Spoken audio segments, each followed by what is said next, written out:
kusikia kutoka kwa Bwana. Maandiko yanasema hivi, kitabu cha Mwanzo sura ya 4 aya ya 6 kuelekea 7. Inasema, so the Lord said to Cain, why are you angry? And why has your countenance fallen? If you do well, will you not be accepted? And if you do not well, sin lies at the door, and its desire is for you, but you should rule over it. Bwana Yesu asifiwe. So, ukiangalia pale mwanzo inatuambia kitu. Na inatuambia vile Kaini na Abili walivyokuja. Alafu pia it's actually a whole life story of these two sons of Adam.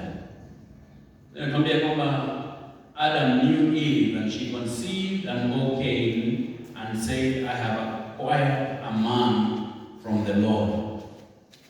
Then she bore again, this time his brother Abel. Now Abel was a keeper of sheep, but Cain was a tiller of the ground. And in the process of time, it came to pass that Cain brought an offering of the fruit of the ground to the Lord.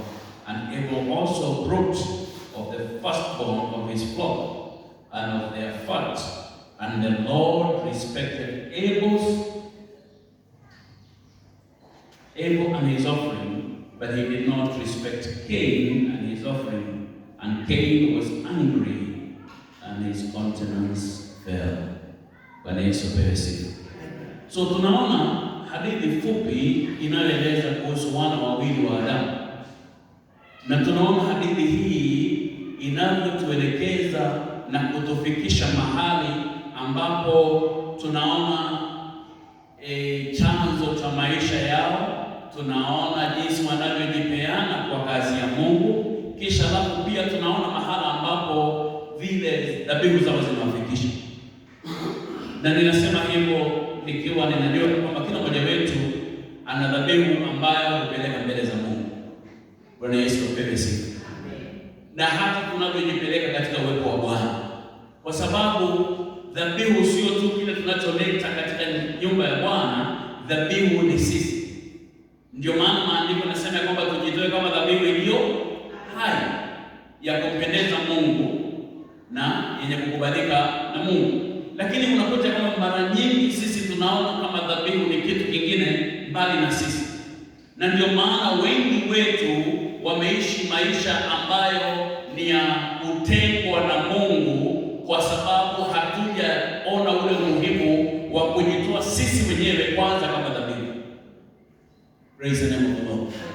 Tuna shughuli nyingi ambazo utakuta kwamba zinatuondoa katika uwepo wa Bwana, na bila hata kufikiria maradufu unakuta kwamba tumeingia katika mambo ambayo baadaye hayakulete picha nzuri, na baadaye unakuta kwamba yanaleta taswira nyingine tofauti ambayo mara nyingi huwa inanukia katika uwepo wa Bwana. Kwa hiyo unakuta kwamba Abili ametoa dhabihu, na tunaambiwa kwamba the firstborn of his flock akaleta mbele za Mungu.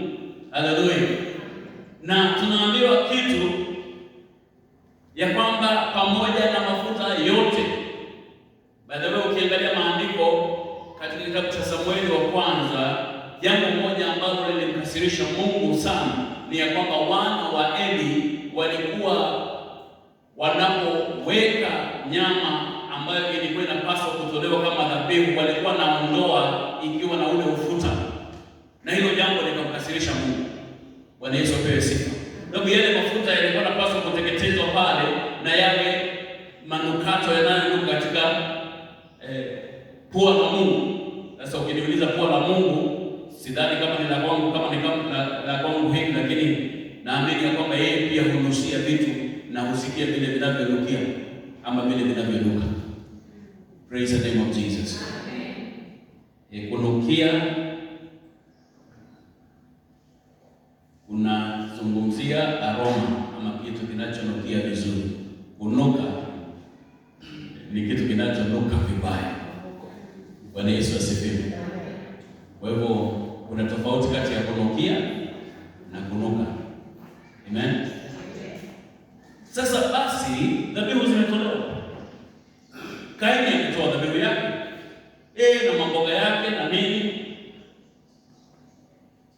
na ameleta dhabihu zake, lakini tunaambiwa kitu ya kwamba dhabihu za Kaini zikakataliwa na Mungu, akazikataa. Lakini dhabihu iliyotolewa na Abili ikapokelewa na ikakubaliwa na Mungu. Nimekuwa nikijiuliza, mbona Mungu alikataa mboga? Bwana Yesu asifiwe. Unajua madhabu, kwa sababu Kaini amejitahidi, amelima mboga zake, amelima bilinganya na gojet na vitu vingine hapa, na ameleta.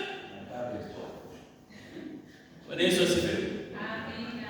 Lakini unakuta Mungu anakataa zile, anafurahishwa na hii ya Abili. Na ningependa tunapoangalia maandiko haya, wewe na wewe upige moyo wako konde, kwa sababu tuko katika kipindi cha Bible study, na katika kipindi cha Bible study kuna mambo mengi ambayo wakati mwingine huwa yanafanyika. Lakini Mungu anauliza Kaini, aya ya 6, mbona umekasirika? Bwana Yesu asifiwe. Na swali hilo tunalipata tena katika kitabu cha Luka sura ya 15 aya ya 31 hadi 32, ambapo yule nduguye mkubwa wa mwana mpotevu. Mnakumbuka mwana mpotevu? Najua mara nyingi tunazungumza kuhusu mwana mpotevu, lakini hatuzungumzi kuhusu ndugu yake. Alikuwa na ndugu mkubwa, na ndugu mkubwa hakujijua. Hakuna kitu kibaya kama kujijua. Bwana Yesu asifiwe. Amen. Kwelimu kana kwa pembeni unakosa kujijua, yani wewe ni mwana katika nyumba lakini haujielewi. Wewe ni mwana katika nyumba lakini haujui sehemu yako. Yani unakuta kwamba mwana mpotevu, mambo yanapoanza kutokea kule nyumbani kwao, kuna nyimbo, kuna densi, kuna mambo yanayofanyika kule, unakuta kwamba nduguye mkubwa mwana mpotevu badala ya kuja na kuna nio. Unajua wakati mwingine hata mambo yakifanyika kwenu, hata kujifanya kwamba hujui sana, hata kuuliza strangers. Bwana Yesu asifiwe. Wewe karibia nyumbani, uliza wale watu, there are people who matter, ambao watakupa ripoti inayofaa. Bwana Yesu asifiwe. So yeye anauliza kule kondeni, na ameambiwa tu mara moja ya kwamba si yule ndugu yako amerudi tena, na baba yako ameandaa karamu kwa ajili yake. Inasema baba anamwambia, and he said to him, son, you are always with me, and all that I have is yours. It was right for us to celebrate and be glad, for this brother of yours was dead and is alive. It was lost and now is found. Lakini tunaona kwamba kulikuwa na tatizo. Tatizo lilikuwa nini? Tatizo lilikuwa ni kwamba ameenda na amerudi na amepokelewa. Na kuna watu ambao kawaida wana matatizo ya namna hii, ya kwamba mtu amekwenda kisha alafu amerejea, amepokelewa, wanashindwa mbona apokelewe. Why should they be received? Na mimi wakati mwingine huwa najiuliza, wewe unafikiri baba ya huyu kijana alimpa mali yote? Unafikiri alimpa mali yote? Wewe kama ni wewe, kijana wako akonaniwa akuvizia mara moja waongono, unampatia kila kitu kinachomwangukia? Si kwamba unampatia kitu kidogo umpime uone kama kichwa yake iko sawa sawa ama anaenda kuharibu. Bwana Yesu asifiwe. Na hivyo ndivyo ilivyo kawaida. Mzazi anayetumia akili zake vizuri hawezi kuachilia kila kitu, ataangalia na huyu itakuwaje. Bwana Yesu asifiwe. Nakumbuka siku za nyuma pale, wakati Joshua amemaliza chuo, nilikuwa na gari fulani Subaru, na Joshua alitaka sana ile Subaru, na mimi sikutaka kumpa hiyo Subaru kwa sababu niliona ya kwamba hii inaweza kuwa mauti kwake, kwa sababu moja, hiyo gari ina mbio sana, alafu Subaru tu kuna kiburi fulani kinakujaga na vijana wakiwa na Subaru. Nafikiri mnajua hiyo. Ndio maana mkiangalia kule Subaru Boys.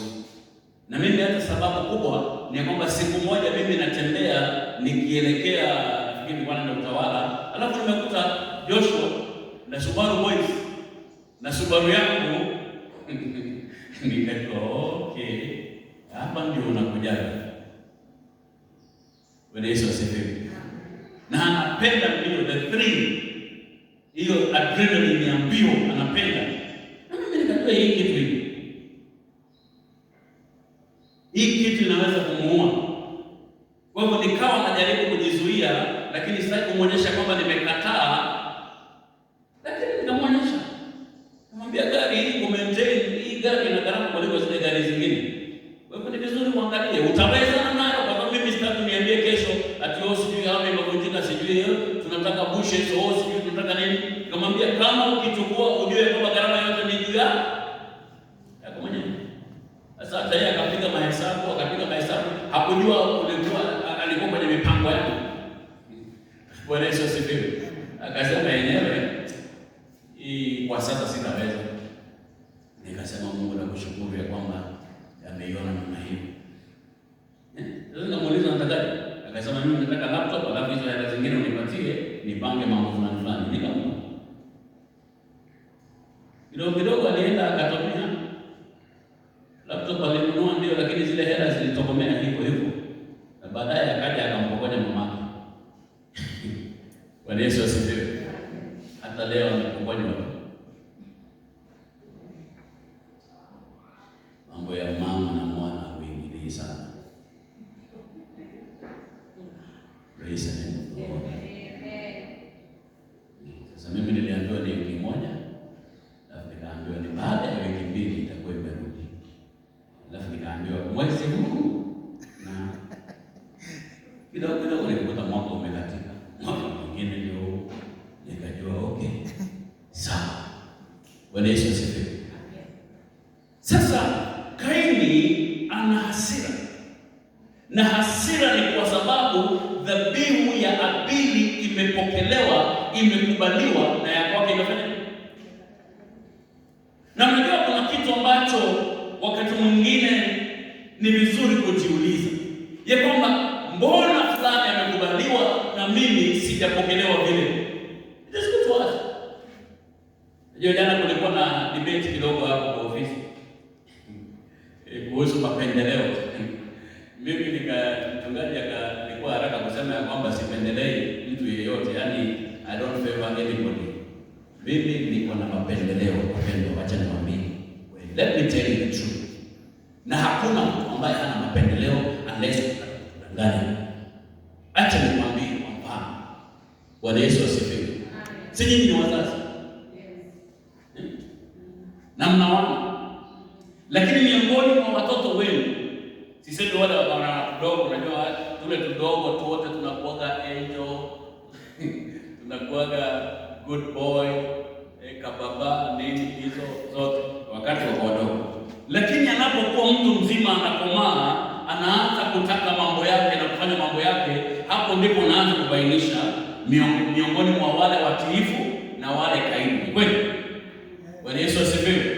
Sasa wewe kama mzazi, sababu najua nyinyi nyote ambao mna wazazi, mna watoto zaidi ya mmoja, kuna yule ambaye mmependelea ama mnapendelea, whether you accept it or not, that is the truth. Kwa sababu kawaida mioyo yetu huegemea kwa yule mtiifu, mioyo yetu huegemea kwa yule msikivu, mioyo yetu huegemea kwa yule ambaye unapomtuma jambo anatekeleza haraka na anatekeleza vizuri. Bwana Yesu asifiwe. Na wengine tunajua hata kidogo tu, unatuma hapa dukani, kaenda kanunue kiberiti, kanapata change, kananunua lollipop na vitu zingine huko, kanakuja kanakwambia change imepotea, lakini unaona lollipop. Unaanza kujua hapa